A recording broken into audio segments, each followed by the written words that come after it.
Oh no, hellos, and welcome back to another videos. And today we're taking a look at another card v card. So we're gonna verse Delver of Secrets and Dragon Rage Channeler. So yeah, this is gonna be a pretty good one. It's gonna be kind of close. I think these two creatures are very like efficient for what they do. So, but let's get into how I'm gonna analyze them. So I guess we'll first move on to the classic Tried and True Delver of Secrets. So, you know, let's just read the card for reference. So it's just a one blue cost creature, and at the beginning of your upkeep, look at the top card of your library.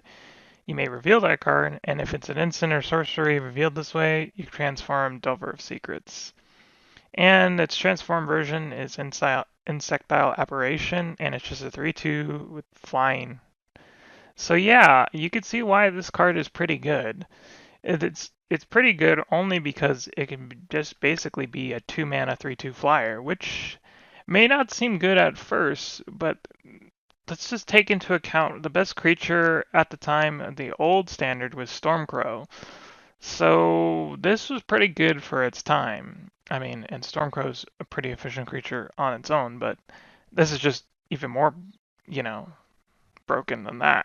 So yeah, Delver seeps play, of course, in Delver decks in Legacy, and it's been a top tier deck ever since it's been released. And that's mainly the fact because, well, there's a lot of free counter spells in Legacy, like Daze and Force of Will. So this deck tries to basically apply pressure by using Insectile Apparition and Counter Magic. And it could do it efficiently without using any mana, and could still have a 3/2 flyer on the board. So yeah, basically just protect your Delver and you'll win. So a pretty neat deck in Legacy. It's very top tier though, and it's kind of broken for some people. Some people don't actually like playing against this deck because it's just, well, kind of linear.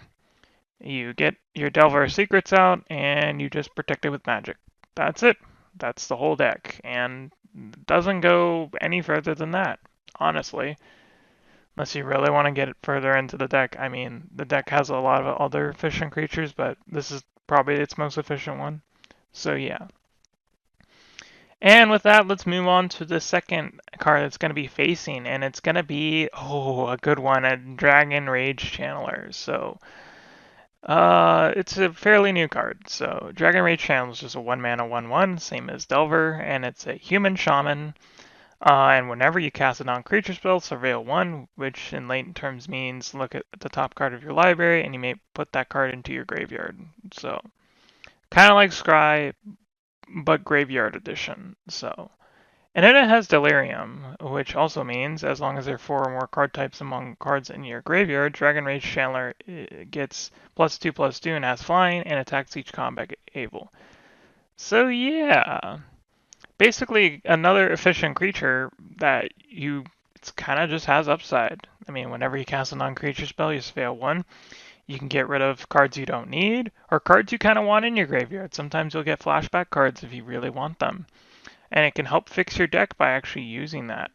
And also the upside is you get to basically make your Dragon Rage Channeler bigger the more cards you have in your graveyard. So all around upside. The only downside is that it has to attack each combat if able if it's has its delirium phase out. So yeah, you're basically not going to be able to block with this like well ever because to put this into latent terms, it's a 1 mana 1/1 and you're not blocking anytime soon with that. And when this turns into a 3/3, well, chances are you're not blocking with that either because you're just trying to attack the opponent.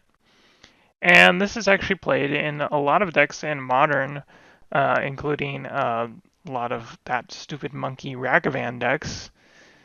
It's just a tempo deck with a lot of upside, so yeah.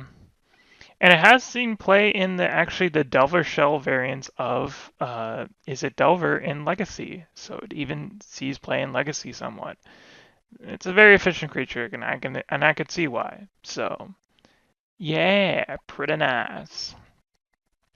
Okay, so now we're going to verse the two, and we're going to just take a look at Delver versus Dragon Rage Channelers. So, what do we got to verse here? Well, it's stats. So let's just take a look at what Delver is in a nutshell. Let's just say that. So you basically are getting a 1-mana 1/1, and you have to wait in the upkeep to transform it. So, I mean, that could be a downside, but it could also be an upside. So, I don't know. But once it transforms, it becomes a 3/2 flyer. So, straight up 3/2 flyer, nothing else. Then we got Dragon Rage Channeler. So let's just look at Dragon Rage Channeler. It's a 1-mana 1/1, and that's pretty much it. But when you cast a non-creature spell, you get to basically put one card in your graveyard. And if a type like land, planeswalkers, instant sorcery happen to be in your graveyard, this just transforms into a 3/3. And it has to attack a combat if able. So if we're looking at it based on that, I do have to say that Dragon Rage Channeler is a bit better just because you are able to kind of build up on that. Now, granted, it is very hard to build up on that. Sometimes you will just get unlucky, and that's just how Magic works. So, yeah. Um, but other than that, I mean, great card. So let's just take a look at the deck's value. Both were played in Izzet Delver.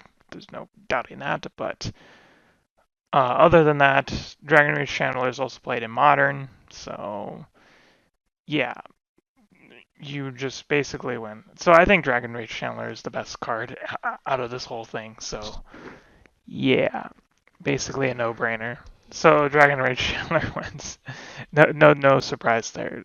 So what do you guys think of the video? Do you think it was a bust or whatever? Let me know in the comments below. Let me see your rant. People are gonna say Delver's better. I think Dragon Rage Chandler is better just because of what the upside is. So, anyways, I'll see you guys in the next video. Bye and peace.